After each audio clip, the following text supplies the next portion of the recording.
when it comes to the Cubs, something interesting caught my eyes this week, Nika, and that is one of our favorites, Tormund, the ginger-haired Justin Turner, everybody, who I feel like some weird PR campaign is going around with Justin Turner right now because now the Cubs were playing the Marlins in Miami this week, but the week before they were hosting the Marlins.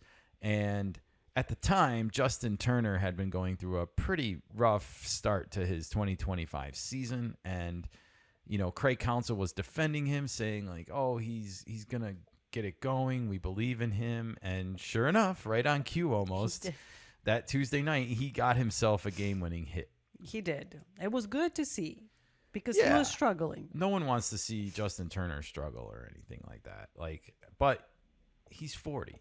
Yes, let's not forget that.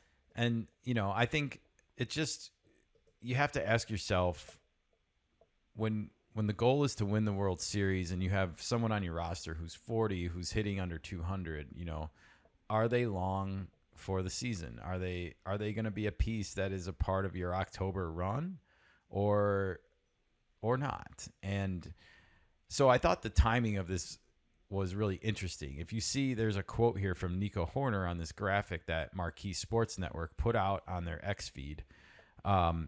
He's been a really, really big part of what we're doing here. That's Nico Horner on Justin Turner. What does that mean exactly?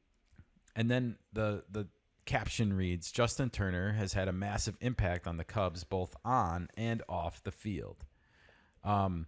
This is like platitudes, sell job, for like it sounds like a pre-built excuse for why he's on the roster. And I think the question becomes like, why is he here versus like Ballesteros or Ballesteros? I don't know how, I've heard it said both ways, but I call it Ballesteros. And like he got sent back down to the minors, when Ian Happ got activated. And I think there's a lot of people in Cubs universe that are fans that are asking themselves, like, is this really the guy that gives us the best opportunity to win?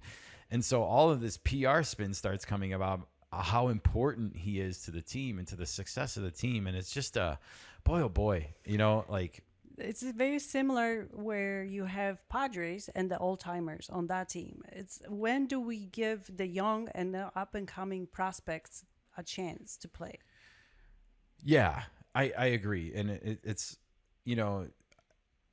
It's a tricky situation because I don't think people want to undervalue Justin Turner. And yeah, I do agree he has all of the makings of a valuable veteran.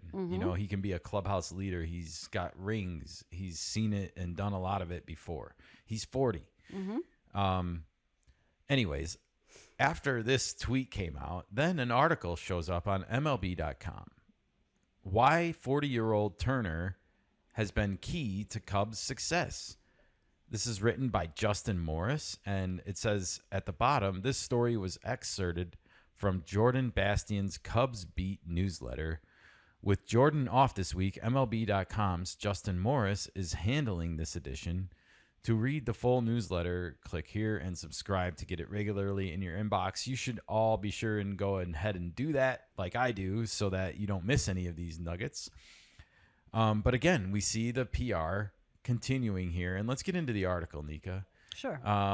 It says right here, it's not quite the LeBron James effect, but at 40 years old, Justin Turner is finding a way to impact winning baseball in a major way. That's in large part because he's won before. He has a World Series ring, adding the hardware to his trophy case in the 2020 season. That was the COVID season, by the way. He's an NLCS MVP, winning the award in 2017. He's a two-time All-Star. He finished in the top 15 in MVP voting in 3 consecutive seasons, 2016 to 2018, and in 2022, he took home Major League Baseball's Roberto Clemente Award. That's all great. Those are great accomplishments. It's a great resume, no Absolutely. doubt. As a major leaguer, it's an outstanding resume. No one will argue with that. Yeah.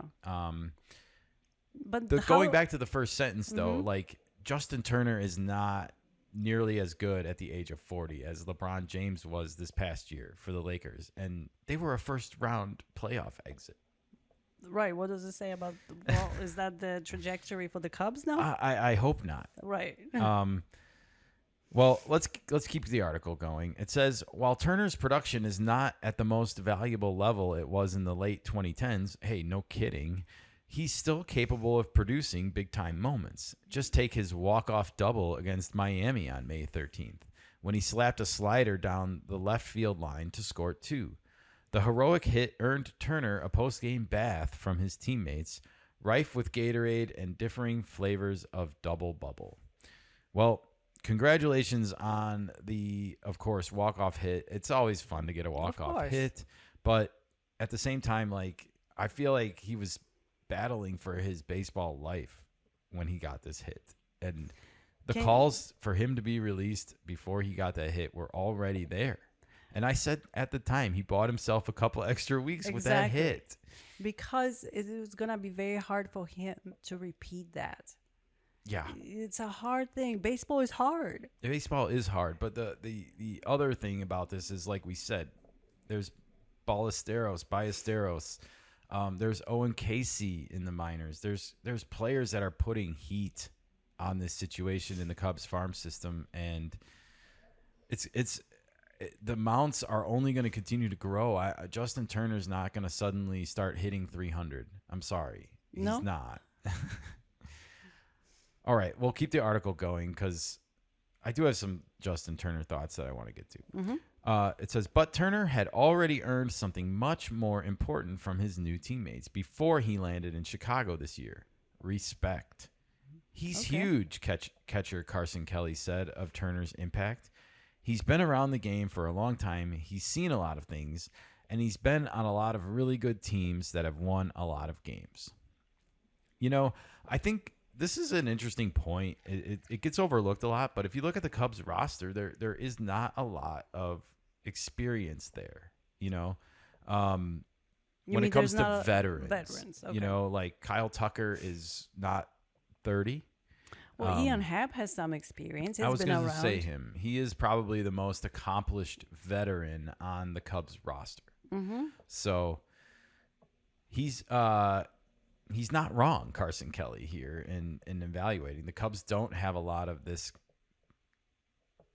effect in the locker room. All right, continuing going, it says, quote, learning from him, asking him questions like, what makes a team really good? This is a really good team here, and he said it the other day. It's special, and to really cherish it and take every day and go out and dominate.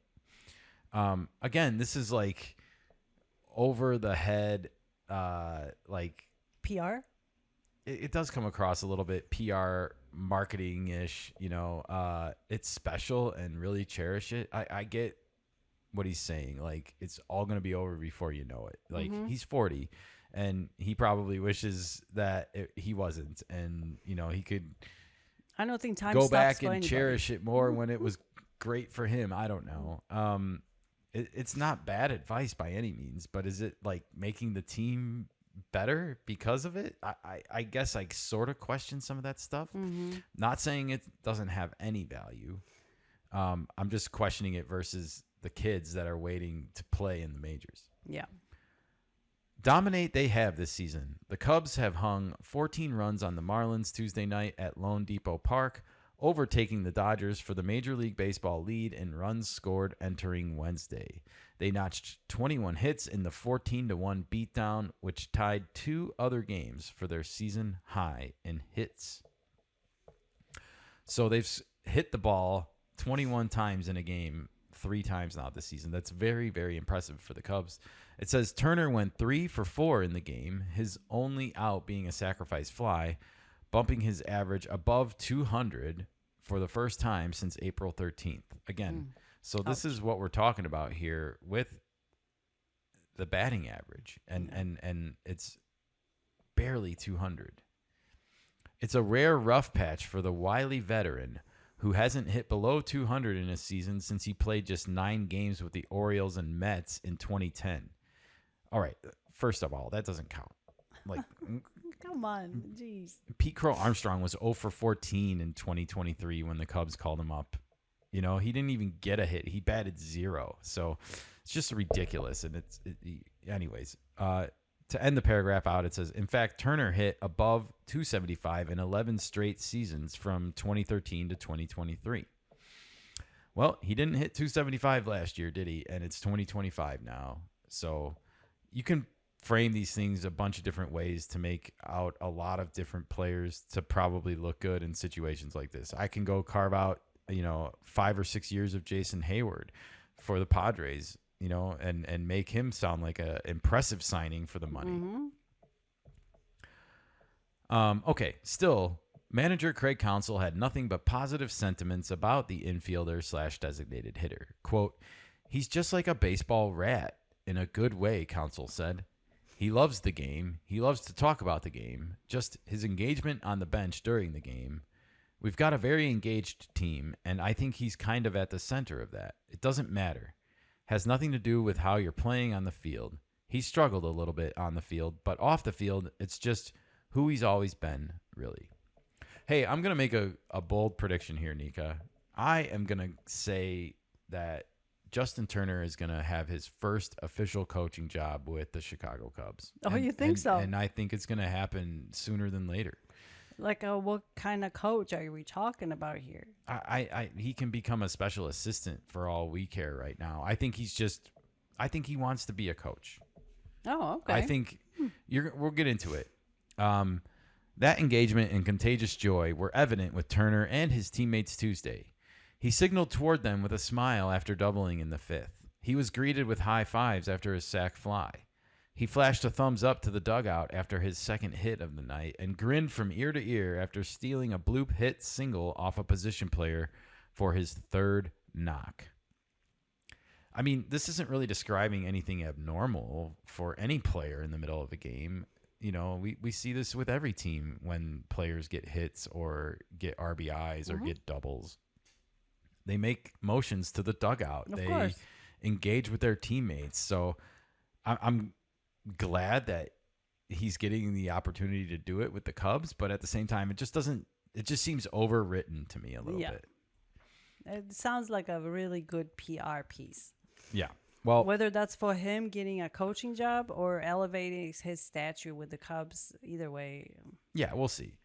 It's been great, Turner said of his time with Chicago. Obviously, playing really good baseball, and it's a really good, exciting team to play on, and it's been fun. Yeah, I mean, of course, they're scoring tons of runs this year. That's a fun team to be on. And, of course. It's better than being on the opposite. Ask Padres how we're feeling right now. The Cubs have zero problems scoring this year in most circumstances. So that's not their problem. No. Their problem lies more with leaky bullpen and, some questionable starting pitching decisions. That's true. All right. Well, to continue on, it says, for Turner, his approach to mentorship is defined with an analogy from another sport.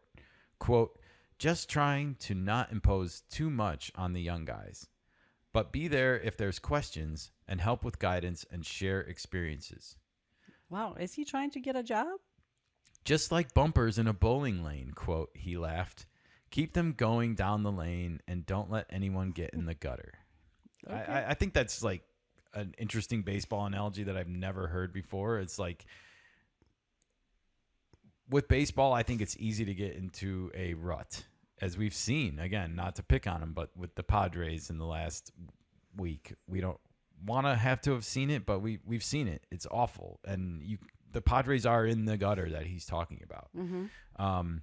So it sucks when you get in the gutter, and I think it's important perspective, even like for himself, probably hitting just barely 200 right now, like to just keep going, show up new every day is a new day, and you got to flush it. You got to flush the bad nights, the bad losses, the bad beats. You just got to flush them. Again, we get the mentorship word here. It says Turner was back in the mentorship saddle shortly after speaking with reporters, discussing pitcher pockets with top Cubs prospect Matt Shaw.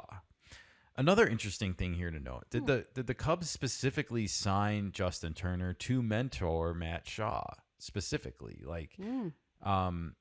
Interesting point, because Matt Shaw plays third. Yeah. Did he ever play third? Who, Justin Turner? Yeah. Oh, okay. It makes sense that way. Yeah, absolutely. He is a good candidate for this job. You know, this is like a coaching test for him. Maybe in a he way. is trying to be a third base coach or assistant to that The coach. third base coach is the one that waves the runners in, Nika. Okay, so not him then. Correct. No, I think this is like a nice connecting of the dots. I don't know if this is exactly the thinking ahead of time when they signed him in the offseason, but I think it's kind of one of those nice byproducts of the signing. Like, oh, well, this is working out well. Yeah, it came with it at the end. It wasn't the reason for it. Correct. Quote, he's had a great influence on me, Shaw said. We got along from the jump. He's been great, just teaching me about the ins and outs of the game. I feel like there's still so much I have to learn, and you learn quick in the big leagues. I've learned so much watching him and talking to him. Whether it's being on the, quote, first team bus, according to Ian Happ, or finding the, quote, fine line between hard work and overwork to stay healthy, Turner's efforts are appreciated by Chicago. So, yeah, it's nice to get a little bit of Matt Shaw's thoughts and feelings on this. You really do think like, wow, these guys don't have really any idea what it's like until you're in it, right? That's with everything. I You get it. speculate how things are. I get it, but not everyone has to go to work with a camera on there every move, and That's true. you know, you in baseball you have the limelight. You bat by yourself. It's not like you're on the floor with your teammates and working together to make a basket. You know, it's a lot of individualized. It's a lot of individualized. That's put on upon an individual. I don't know what I'm trying to say. It's a lot that's there's a lot of individual performance that has to be upheld. You know, it's not. It's like not you a, can, it's a team sports, but at the same time, it's individualized stats. You have to play for your own stats. And people are going to scrutinize everything you do on the field and off the field. 100%. It's you cannot, you're only as strong as your weakest link, you know? Yes. So there's a lot that goes into the construction of it. And all right. the experience of a veteran always helps the younger kid. Just even like mentorship for any job, you want somebody with the knowledge that was there before you to kind of guide you. Sure.